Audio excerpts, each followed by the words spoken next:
for an evening filled with paranormal, special guests, interviews, haunting stories, creatures of the unknown, and tales that will chill you to the bone. Brought to you by the UPRN Network and Pittsburgh Paranormal Society. Take a walk into the night with Shawn Kelly.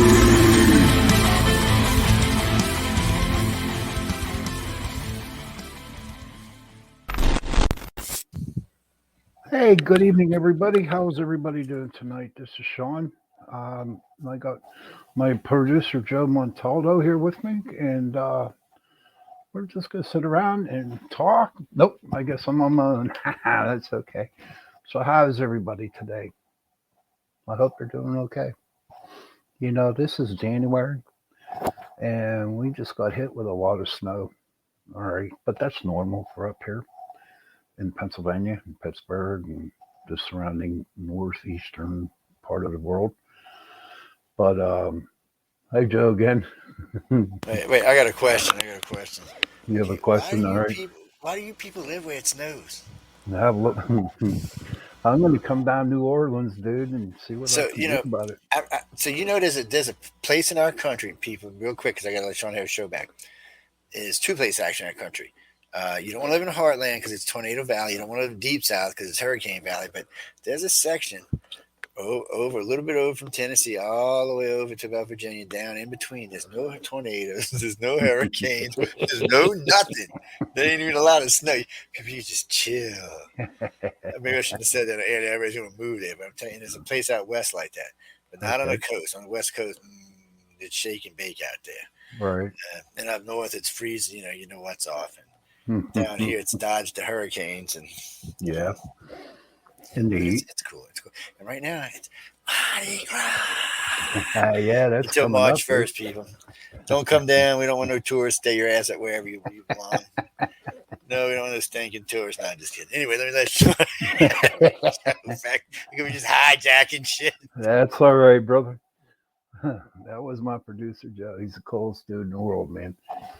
But yeah, we have a lot of snow up here. And I have noticed that the attitudes of people, you know, especially when around this time of the year, it's just that a lot of people get, you know, moody and angry and not too happy. None smile. They'd rather fight. And that's not cool because being an empath, I hear what other people are feeling and I feel it. And you know, it drives me so crazy that I want to get angry back. But I know if I do get angry, then I'm not a good person. I am not a good person at all. And I mean,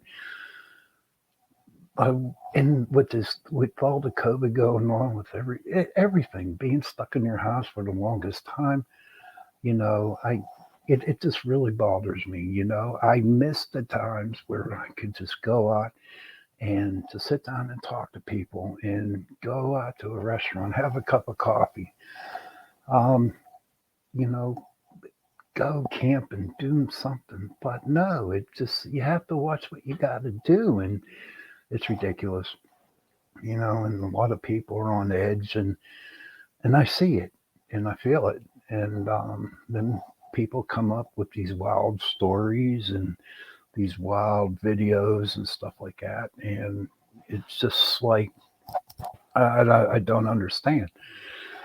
And I'm wondering if my listeners out there or my viewers feel the same way.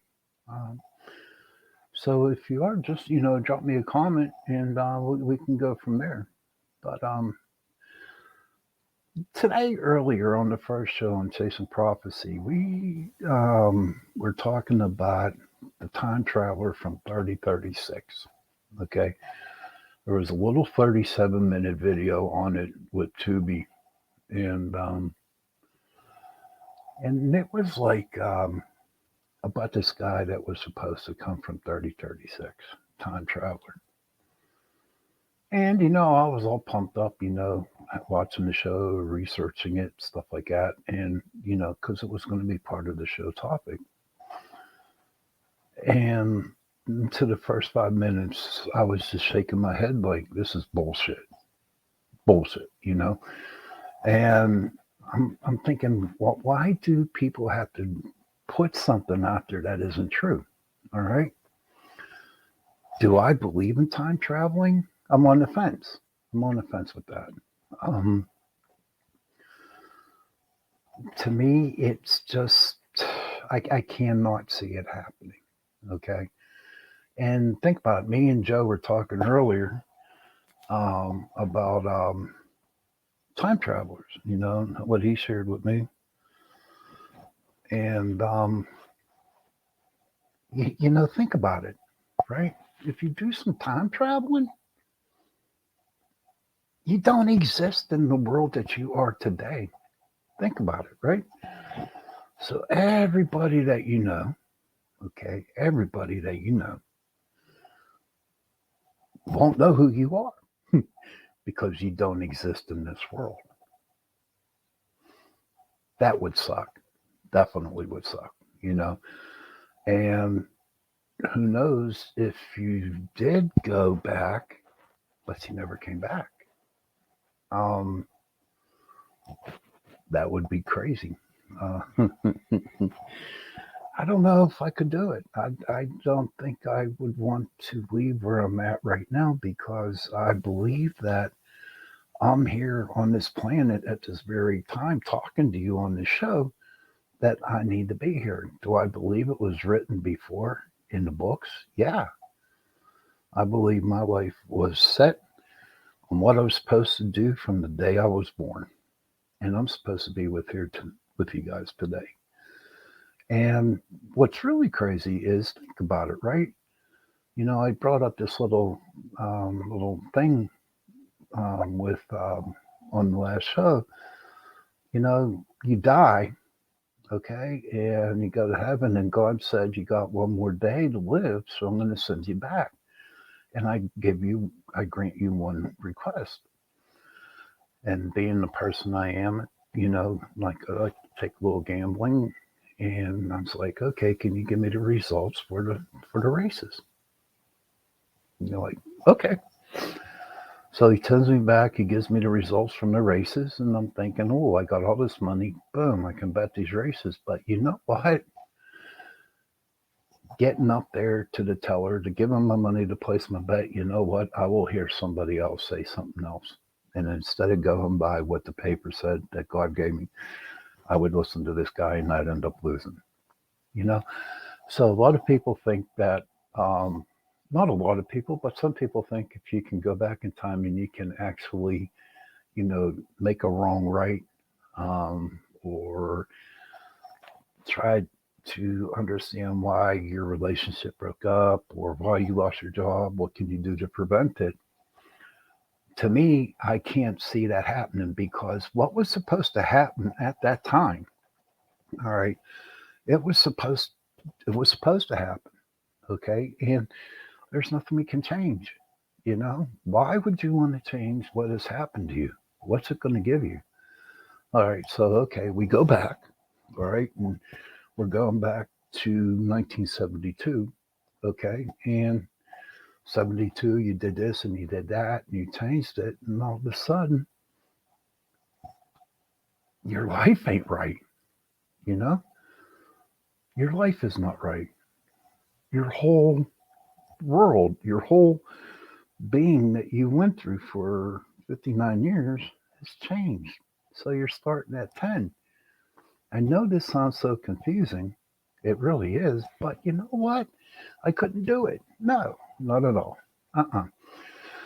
So for me, this dude that did this little video with the guy from 3036, you know, God bless him. You know, I can't judge him. But to me, if you want to put something out there like um, that this is the real time travel from 3036, then, you know, then maybe he has some important stuff. And it was just was not right, you know. So again, to me, that's media falsifying everything again in order to make us understand that, there is a year 3036 and the world's going to end in 2080, and people who are born are going to born with a lot of metallic magnesium inside their blood, and it was just crazy, you know. Now, is it possible that there's something out there that someone can time travel? I don't, in my opinion only, I don't believe so. I don't believe so at all. But I do respect the people who do believe in it, because you need to do that. You need to have that respect for people and what they believe. And maybe this guy who wrote this little documentary, um, you know, could be believable. I don't know where his frame of mind was when he wrote the story. But, it's on Tubi, okay, and it's called something about the time travel from 3036.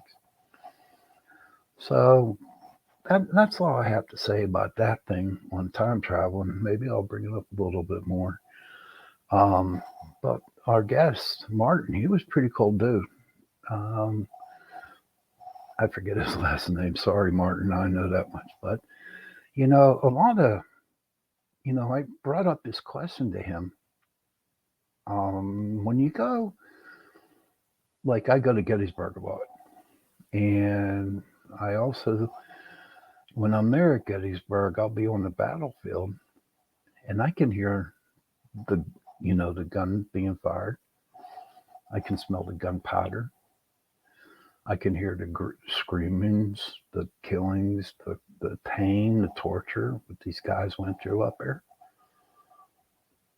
And I asked, did we time lapse? Did I time travel? Am I time traveling there when I go into Gettysburg? And I kind of think maybe I'm on the cusp of time traveling. Like I got one foot in my world and another foot in another world. Is it possible? Maybe. Maybe. I can't answer that one, but all I know is that I can share my experience with you. That this has happened a lot, so maybe I did do a little time traveling. But are you guys playing my chain, pulling my chain? Are you gathering aliens? No, Jamie, we are not gathering aliens at all. Not at all, not one bit. We were talking about time travel, nothing about aliens yet, but do you have any questions about aliens? Maybe I can answer it for you. Playing your chain. I don't play nobody's chain. What I do is when I do my show, I just come out and say what I know is in my heart and what's on my mind, and just bring it out. Do I believe that there are aliens? Yeah, I do believe there are. Do I believe in alien ships or UFOs or UAPs, whatever the hell you want to call them? Yeah, right?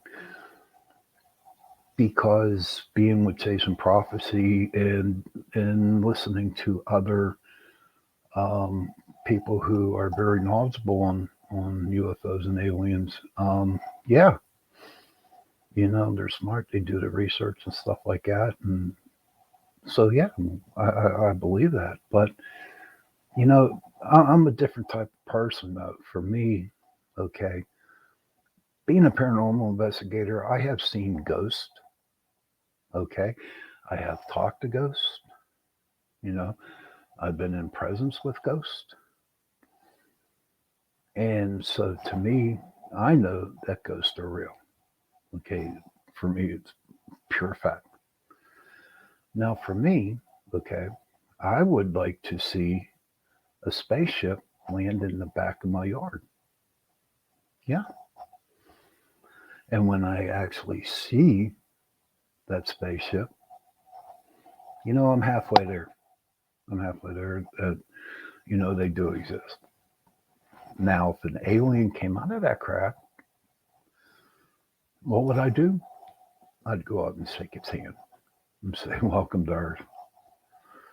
And then, after seeing the alien and seeing the UFO, then whatever I was taught, whatever I was listening to, you know, it's there, you know, and it's legit. And I can actually say without a doubt that aliens and UFOs exist. Okay.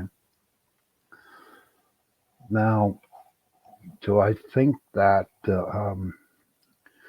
aliens, the technology that we have here in the world right now, that is stemmed from aliens? Yes, I do. I believe so. Think about it. Whenever Roswell that happened, I'm going to say 1956. Maybe I'm right. Maybe I'm wrong. I don't know. But like a couple, 2 or 3 years later, they started to come out with microwaves, and they started coming out with radios and CBs and all kinds of stuff that has this different type of technology. So I'm sure we didn't learn it overnight. We didn't. But to me, it's alien. Hey, Stuart, how are you tonight? Welcome to the show. Um, so I believe that the technology that we got from the aliens is the ones that got us going with the microwaves and the telephones. And if you look at our planes now, our fighter planes, they've almost built them. Hey, Augie, how you doing, bud? Thank you for coming on the show. Um, so with the airplanes and stuff like that, yeah, it's alien technology, absolutely, without no doubt. According to a very old girlfriend of mine, a long, long time ago, that's a double negative. And I guess since you have heard me talk on the show, that yeah, I speak with a lot of double negatives. So for all you people who are into perfectly English speaking people, I'm not the person. I'm not. But so we talked. We were talking about aliens and stuff like that, and that UFO show that I saw earlier on in the day, and I don't know. People got to come up with something better, you know. They really, really do. I remember the one. It was called the Missing 411. I talked about this a couple months ago. It was about a guy investigating people missing up in upstate New York, I do believe it is. And it was a little documentary, which was a really good one. It was called Missing 411 The Hunted.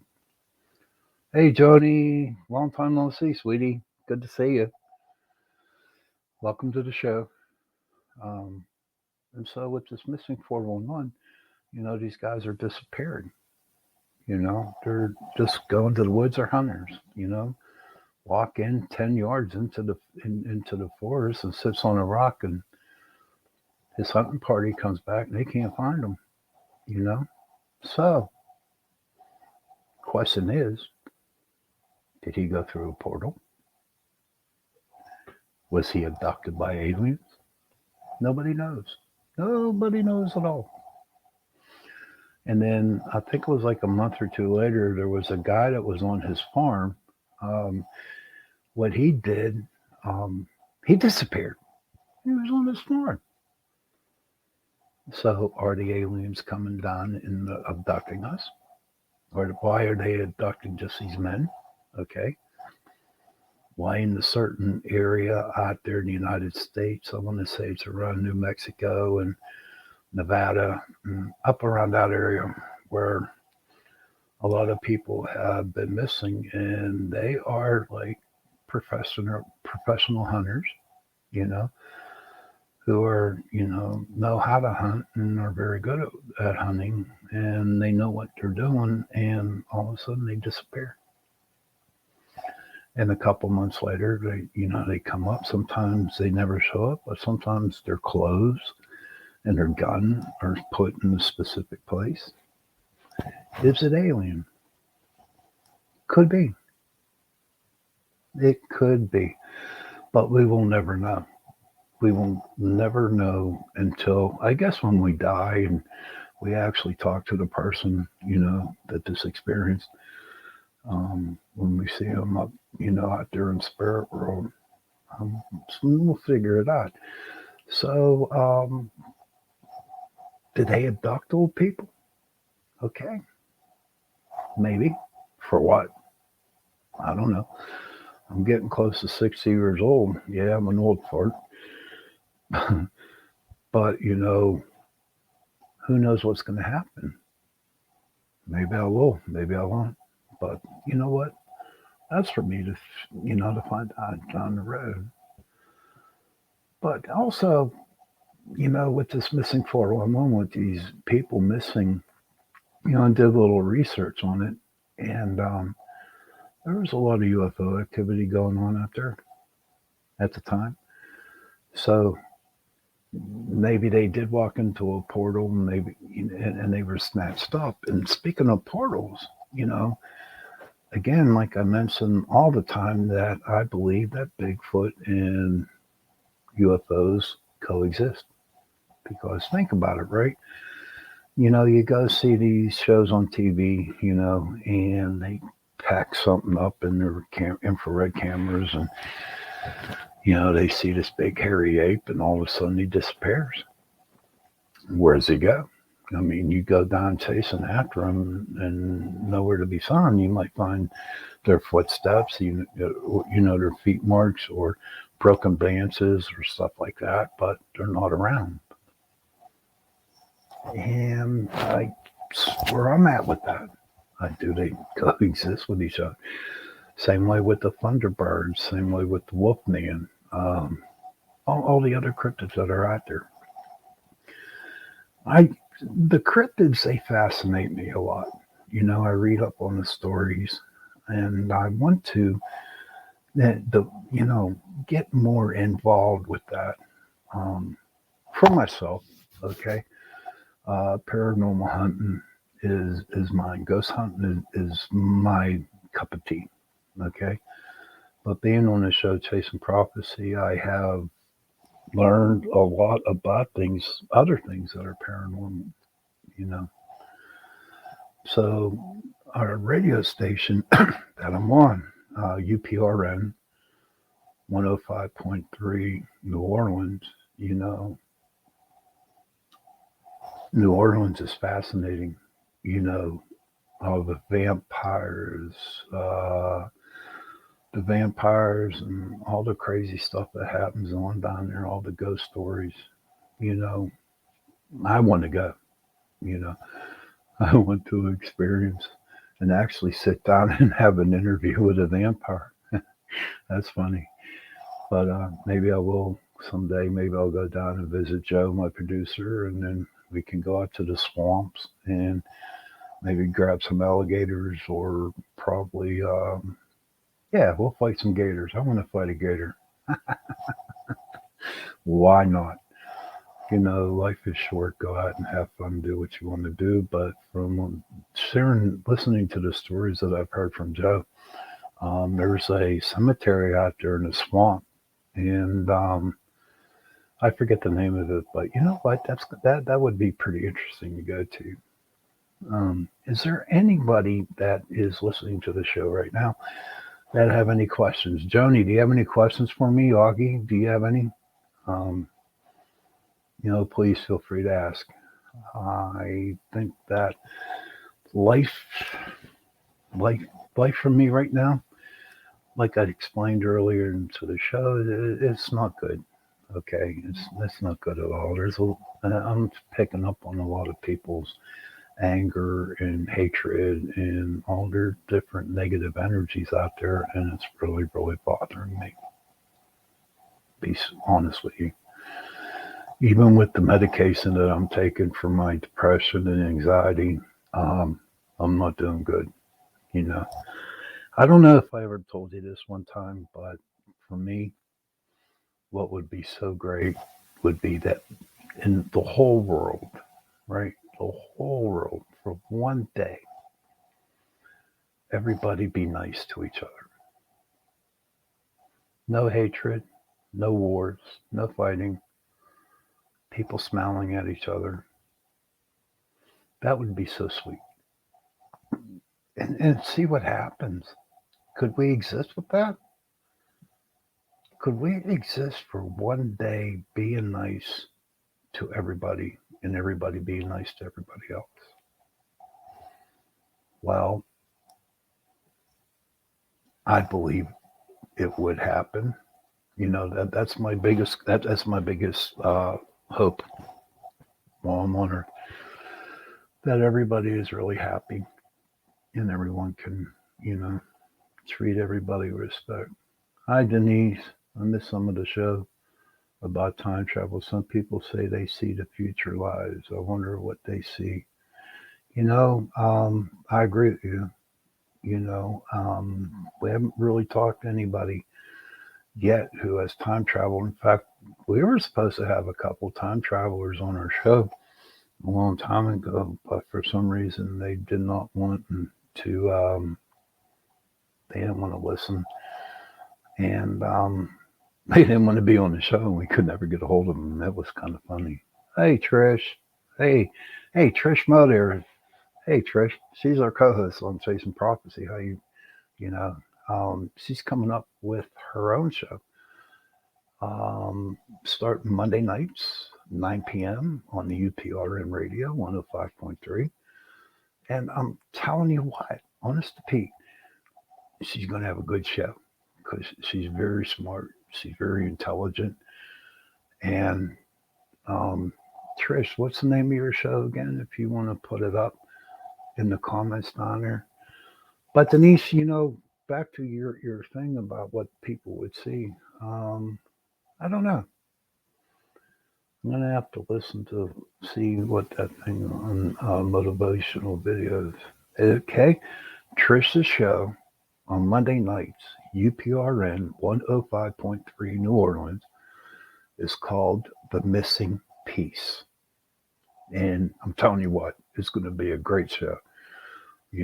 I've known Trish for a while now, and I've worked with her on Chasing Prophecy, and you know, very interesting. She has a lot of good things to say, lots of good things to say, and it's going to be interesting. I'm really looking forward to listening to our show. So, Trish, good luck to you. Thank you for being on my show. Thank you very much. Um, so, who knows what? But back to where I was talking before about everyone being nice to everybody. Um, it would be great.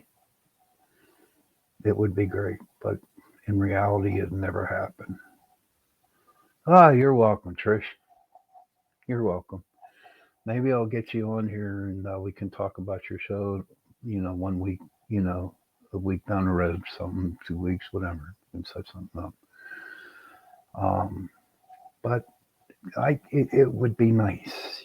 I try to go out and give somebody a smile, or come up and say, hey, your hair looks good.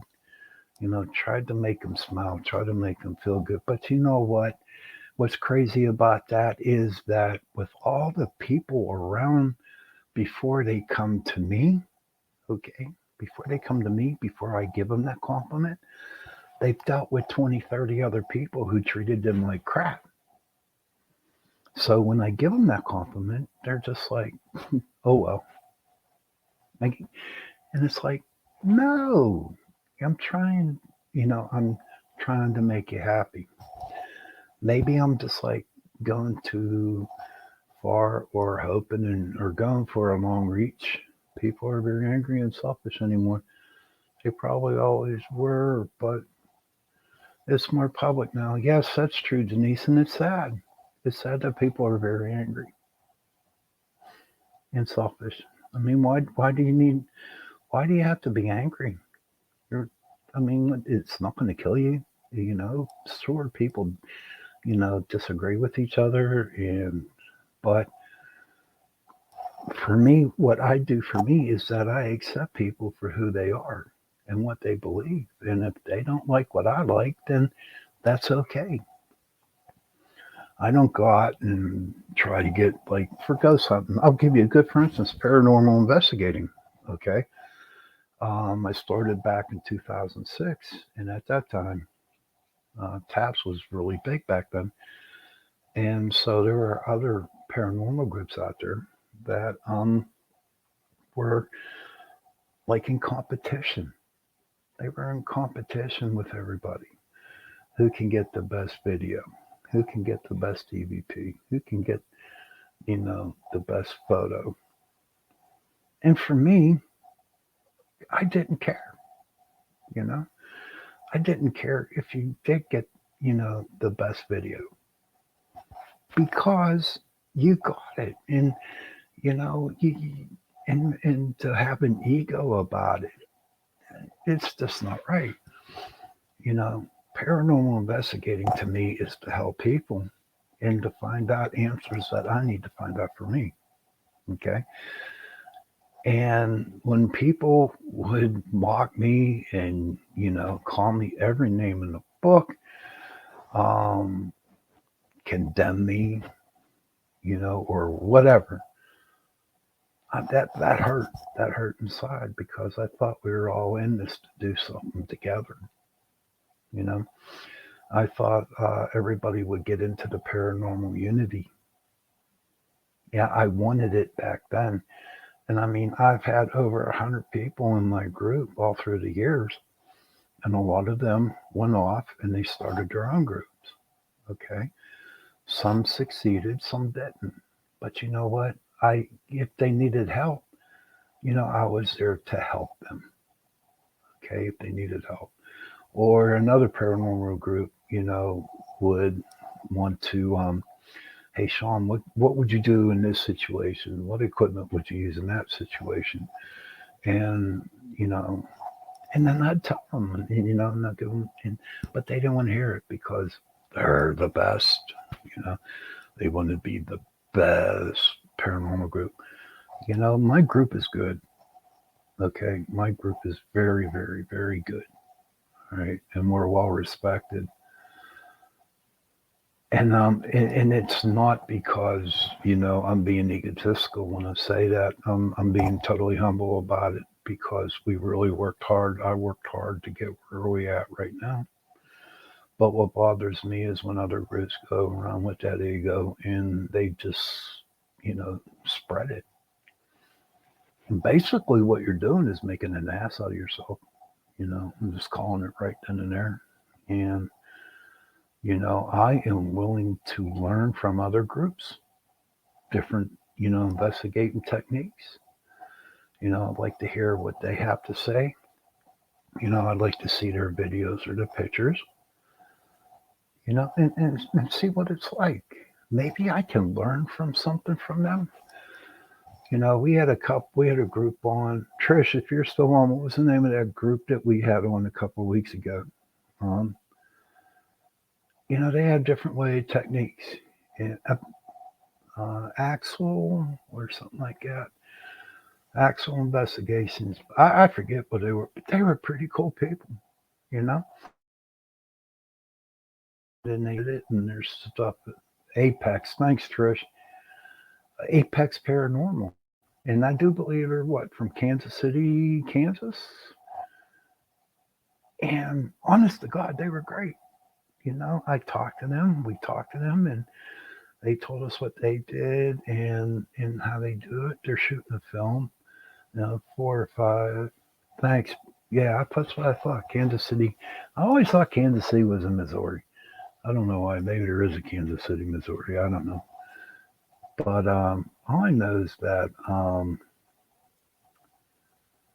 they filmed all their investigations. In fact, Trish had the opportunity to go on an investigation with them one time, and she really, really enjoyed it. But you know what? They did it because they enjoyed to do that. They didn't sound snobbish on the show. They were fun to talk to. They're going to be on Amazon TV, I do believe, in a couple of weeks. They filmed like 4 or 5 different investigations that they did, and they're definitely putting it on Amazon. So it's going to be on Amazon Prime. So if you're like scrolling through Amazon and you come up, look for Apex Paranormal, and you can see your shows. Um, what do you got there, Denise? He said, I think people on shows are pressured to get extreme results, but it should be a community because the field needs cooperation. You hit the nail right on the button there, buddy. You know, um, I did do one TV show. Um, it was what the hell was that girl on Friday night? I forget, but they had a second show beyond something, and I was on there. And you know what was crazy about that? I worked for a producer. I was working with a producer from Hollywood, California, and they came from California to shoot the show. And I couldn't do what I had to do. You know, I it was like, thanks. You'll like them, Denise. They're really cool people. But back to the show that I was on, I had to do everything the producer told me to do. I couldn't actually tell the people what I felt and what I saw and what the ghost was and how the ghost, you know, what happened in the house. I had to listen to the story that was given to the producer, and I just had to just show up, and it really bothered me, you know. TV. What blew me away by TV paranormal shows is that they, they have to find something, you know. I don't know if you, I don't know if you remember, Denise, when I had Raw Fear. It was a 13, series, 13 shows on WPM line, Pennsylvania, and there was a couple times that we investigated a place and we filmed it, and we did not get no reaction. Um, we didn't get no evidence, you know. And you know what? That's the way I wanted it to be happen. I wanted that to happen like that. Okay, to show people, okay, that not all paranormal investigations are you going to find something. You know, they were real paranormal investigations that we filmed and edited and put it on TV. You know, thanks, Denise. I like she said, I do. I liked how you did that show. Thank you. And I want to start doing it again. Denise, in the future, I want to come up to where I could do a 2 hour show, you know, get 4 people and start, you know, just do a 2 hour special, find somewhere in Pittsburgh to find, or maybe West Virginia or Ohio, and go to it and film it and put it on TV. So hopefully, you know, that will happen again. But yeah, it was real investigating, real investigations. It wasn't, you know, the trash that you see out on the TV shows. Now, granted, okay, there are some shows out there that caught some good evidence, you know. Um, I tell you what, the one show I really enjoyed was the Holzer Files. That was a good show. But they only had like 2 seasons. They never came back with any more, which I was a little disappointed in because I really enjoyed it. And they come up with some very good evidence on their cameras and stuff like that. Another thing that really bothers me about the paranormal shows that you see on TV is that they find the scaredest person in the group, and they send them to the most scariest spot in the house or the area, and they put them down there by themselves. And you know, sure, if they're, you know, why would you want to do that to somebody? I mean, what to give them, you know, to watch some guy sit in the cellar and get scared by looking at his own shadow, and you know, they think it's funny, but it really isn't. It it really isn't funny. It's just to get ratings, and that's what it's all about. So that's where my thing comes on with paranormal shows in relation to how people aren't nice to each other. And maybe someday, you know, it will happen that I can get my show back on. Oh, would that be so cool if I could get my 2-hour show back on the main channel? Maybe by working this people. Send Jason down there. Yeah, we'll go back down there to the Bel Air house, and me and him will be down there, and we can, catch that rabbit, or was it duck? Was it duck? That's a long story, but that's for another show. Upcoming investigations for us. I'm gonna have to look it up for what the name of that place was called. So we were. I called this one place down in Glanville. Please excuse me while I look this up.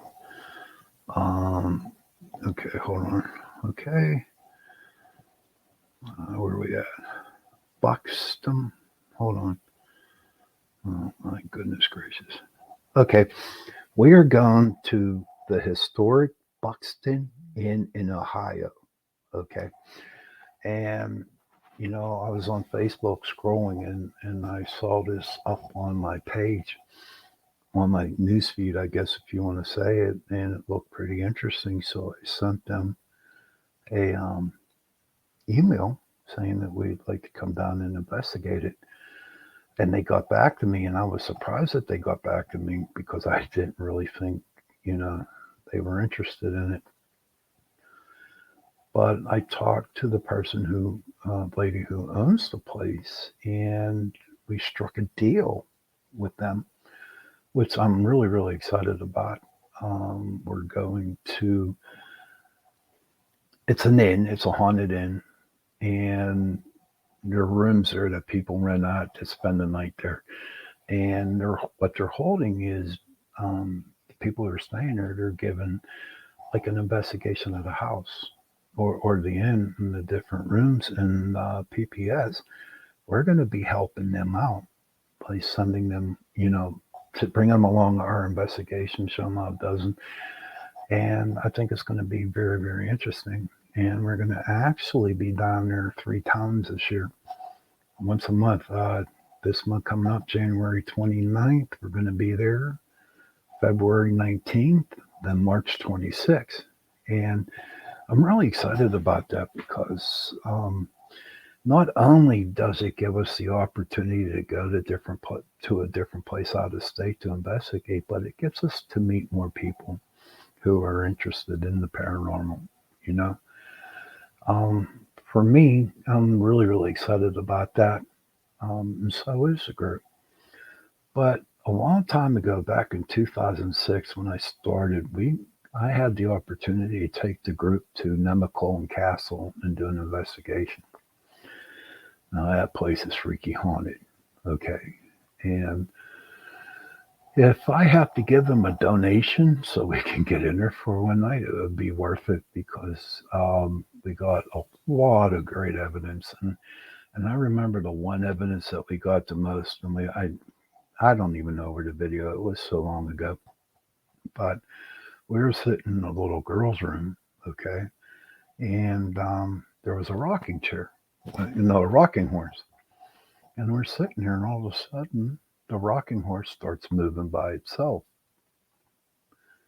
And this is a true story. This is true. It started to rock by itself, like somebody was on it, rocking back and forth, like I do in this chair. Hope I don't make y'all seasick. But a guy came up and he says, "Can you make that go faster?" And all of a sudden, the horse just started going and going and going and going and going.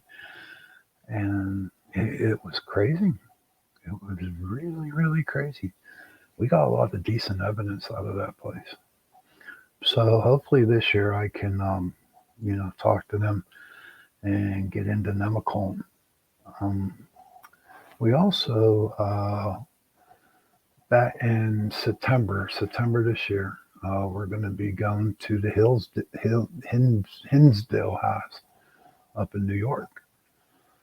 And that's another famous haunting place, that people go and investigate. And I'm looking forward to that trip. I don't know if I'm going to make it out there this year, but next year, not this year, but next year, hopefully I can get out to Kansas and do the Sally House and we'll bring Trish along because she's been there, and then we'll go and investigate out there. So I'm getting close to retirement age, and I'm looking forward to buying an RV or a truck with a little RV on the back of it, and just travel and investigate. You know, yeah, good girl. Yeah, yes, I will be out there in Kansas one day. The next couple of years, I'll be there. And believe it or not, I also want to see tornadoes too. I don't know why. I'm just a tornado freak. That'd be so cool to see one. But no, I'm due to retire, and I want to travel and go investigate. I want to go to places that I couldn't go because of working all this time. Also I have another hobby that I do gold prospecting, and what's really cool is there was a couple of times where I would prospect gold in the daytime, and then I would come back and prospect ghosts at night. It was cool. Didn't he? Okay. Okay. Hey, one last question. Did you have more private haunted house calls with people stuck at home during COVID? No, we didn't, Denise. In fact, not too many at all. Um, I guess it was because of the COVID, people catching the COVID and stuff. No, we really didn't do too many. I think for that whole year, we did about maybe four or five. Um, not too many. But without the COVID going on, you know, we did a lot of houses, a lot of houses. Um, and last year was kind of bummer because I do a lot of speaking engagements, and I couldn't do any last year because of the COVID, because all the libraries were down. And now that they're opened up again, hopefully, I can, I hate to say it, but get on the circuit again. But I call it a circuit when I speak, and I just like getting the word out to people that, they exist. There's a lot of other places, the Italian club down in Charleroi. That was a really very, very haunted place. And it was really crazy because we were upstairs and they had like a dance hall. All right. And it was an old club. And what we did was we played music from the 40s on our phone. And we would get a lot of reaction with orbs, bouncing, shadows, moving around, orbs bouncing. And they were listening to the music and got very active. But we come to find out, okay, what we found out was when we just spoke like this, we would not get a response if we would ask them a question, who are you? Blah, blah, blah. Denise, I would think so too, but I think they were just so caught up into the COVID that they really didn't pay attention to it. Or maybe they did experience something and they just didn't want to talk about it. But back to the Italian club, um, they they we didn't get no reaction by asking them questions, and all of a sudden Russ came up with the idea. He said, "Well, let's go on this app, this language app, okay, and we'll put Italian in."